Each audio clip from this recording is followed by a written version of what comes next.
How to find accounts you recently followed on Instagram. So all you have to do is to go here directly to your Instagram application. And actually, Instagram has actually brought back the recent followed on Instagram, right? Now, if you go here to your homepage, on the bottom part, you'll see 5 different options. Tap on your profile. Now, here you'll see post, followers, and following. Since you want to find the accounts that you recently followed, then what you can do is to tap on following here. Now, actually, Instagram has removed this in the past, the sort by default here, where you can sort out who followed you by the date from latest or from earliest.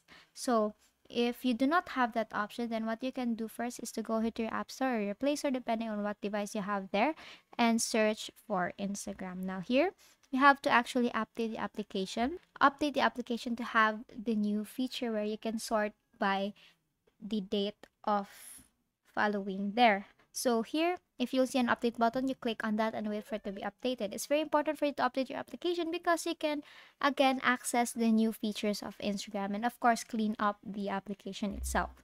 Now, if you're done updating it, you can go back here to your Instagram and go back here to your following. You set it to following, and here you'll see sort by, and it's actually on default. So what you can do is to tap on the up and down arrow here, and you can tap on sort by latest, where here you can see the latest account that you have actually followed. And basically, that's it. That's how you find accounts you recently followed on Instagram. And that is all for today. If this video helped you, please give us some thumbs up and subscribe to the YouTube channel for more tutorial. Thank you for watching.